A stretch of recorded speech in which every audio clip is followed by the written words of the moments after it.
अरे बेटा पुच्चू, कितनी बार तुझे समझाया है कि प्रायोरिटी लिस्ट बनाकर काम करना है, उसी के अकॉर्डिंग रिवीजन भी करना है, उसी के अकॉर्डिंग उस पर्टिकुलर टॉपिक को इतना टाइम देना है। तो वही गलती कर दे रहा है यार बार बार। आपको कितनी बार बताया है कि प्रायोरिटी लिस्ट आपके टेबल के सामने रहनी चाहिए, बनाकर भी दे दी, फिर भी वही गलती करो। ऐसे में तो सिलेक्शन जाएगा ही ना। अब आप कंप्लेंट कर रहे हो कि सर मैंने एक टॉपिक को बहुत ज्यादा टाइम दे दिया, दूसरे को नहीं दिया, अब मेरे को डर लग रहा है। तो बिल्कुल लगेगा बेटा, आप काम ही ऐसे कर रहे हो, जबकि लिख कर दिया था कि किस टॉपिक को ज्यादा टाइम देना है, किसको कम देना है, आपने उल्टा कर दिया।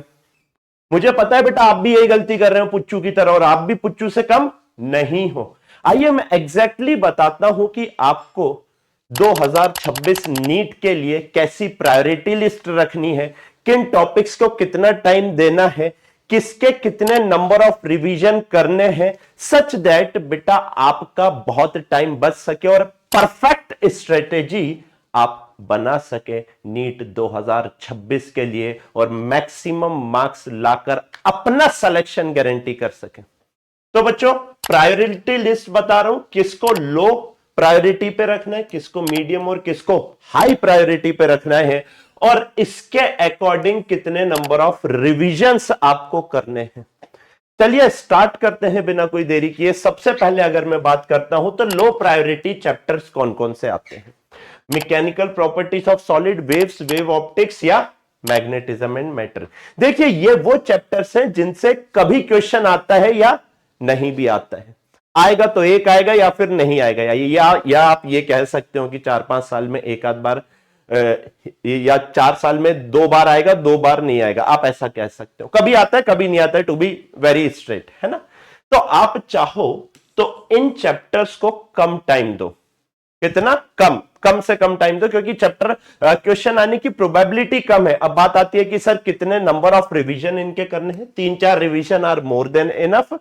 Just keep doing the practice, just keep giving the test. इनको बहुत ज्यादा अलग से इंपॉर्टेंस देने की आपको जरूरत नहीं है।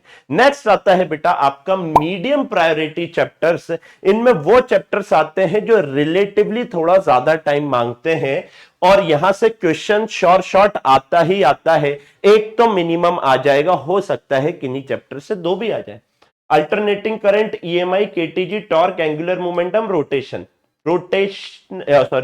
मोशन। ये रोटेशनल मोशन के पार्ट हैं। मैंने रोटेशनल मोशन को 5 पार्ट में डिवाइड कर दिया है। पहला पार्ट होता है आपका सेंटर ऑफ मास, दूसरा होता है मोमेंट ऑफ इनर्शिया, तीसरा होता है टॉर्क, चौथा होता है एंगुलर मोमेंटम, पांचवा होता है रोलिंग मोशन।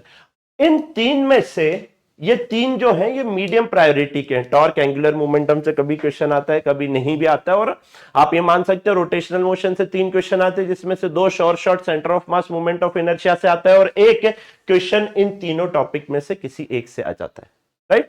तो इनको आपको मीडियम प्रायोरिटी पे रखना है। अब इनके कितने नंबर ऑफ रिविजन्स करने हैं? 5 से 6 number of revision are more than enough for these chapters. Next आता है बच्चे सबसे हाई प्रायोरिटी। ये नॉन नेगोशिएबल है, आप चाहकर भी इनको मत छोड़ना। और हाई प्रायोरिटी चैप्टर्स आपके सामने, इनमें भी कुछ आपको दिख रहे होंगे ऑरेंज कलर के, और एक ये दिख रहा है आपको ग्रीन कलर का। इनका इंपॉर्टेंस क्या है बता देता हूं बच्चों। अगर मैं सीधे सीधे बात करूं तो ये बहुत ज्यादा इंपॉर्टेंट है। ये हाई प्रायोरिटी में भी हाईएस्ट होना चाहिए। भाई यूनिट्स एंड मेजरमेंट से 3 क्वेश्चन आ ही जाते हैं।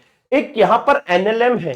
कुछ भैया दीदी कह देते हैं कि एनएलएम छोड़ दो। अरे भाई एनएलएम छोड़ देगा, एनएलएम से डायरेक्ट क्वेश्चन कभी नहीं आता, लेकिन एनएलएम से क्वेश्चन आएगा तो वो कॉन्सेप्चुअल क्वेश्चन आएगा, जिसके कॉन्सेप्ट एसएचएम में यूज हो जाएंगे, वर्क पावर एनर्जी में यूज हो जाएंगे, रोलिंग मोशन में यूज हो जाएंगे, सर्कुलर मोशन में यूज हो जाएंगे, कहीं पर भी यूज हो सकते हैं। तो एनएलएम से डायरेक्ट क्वेश्चन कम आता है, लेकिन बेटा इसकी एप्लीकेशन से 110% क्वेश्चन आता ही आता है, और एक नहीं बेटा 4-5 क्वेश्चन आते हैं। आप ये बात ध्यान रखिए। तो एनएलएम अगेन बहुत इंपॉर्टेंट है। ग्रेविटेशन, इलेक्ट्रोस्टैटिक्स और मॉडर्न फिजिक्स, भाई बहुत ज्यादा। मॉडर्न फिजिक्स से तो 6 क्वेश्चन तक आ जाते हैं, 7 भी आ जाते हैं कभी कभी। तो ये एकदम हाई प्रायोरिटी चैप्टर्स है। इनको तो भाई 110% पूरा ज्यादा से ज्यादा टाइम देना है, और 8 से 10 रिवीजन आपको इनके करने हैं। तो भाई आप बताइए आपका सबसे वीक चैप्टर कौन सा है, और नेक्स्ट वीडियो आप किस पर्टिकुलर टॉपिक पर चाह रहे हैं। अभी तक आपने हमारे 75 हेल्थ डेज में बच्चों एनरोल नहीं किया है तो मैं आपको बता देता हूं 75 health days is a offline program for NEET 2026 जो शॉर्ट ऑफ आप कह सकते हो क्रैश कोर्स है, लेकिन क्रैश कोर्स नहीं है। यहां पर हम आपको for the next 75 days starting from 9th of February बच्चों हेल्थ का एक्सपीरियंस देने वाले हैं, जिसमें teaching, mentoring, testing, doubt solving और साइकोलॉजिकल इंप्रूवमेंट को लेकर आपको ट्रेन किया जाएगा for maximum marks in NEET 2026। यह प्रोग्राम बच्चों प्योरली ऑफलाइन है। जयपुर में हमारा ऑफलाइन सेंटर है नीट काका जी का, आपको वहां पर आकर इस प्रोग्राम में एनरोल करवाना पड़ेगा। आप कोई भी प्रकार की बच्चों अगर क्वेरी चाहते हैं तो आप इस पर्टिकुलर नंबर पे कॉल कर सकते हैं। फिजिक्स मैं खुद पढ़ाने वाला हूं, केमिस्ट्री के लिए पूरी टीम होगी जो कि एबी के सर हेड कर रहे होंगे, और बायो के लिए पूरी टीम होगी बच्चों जो एचओ सर हेड कर रहे होंगे।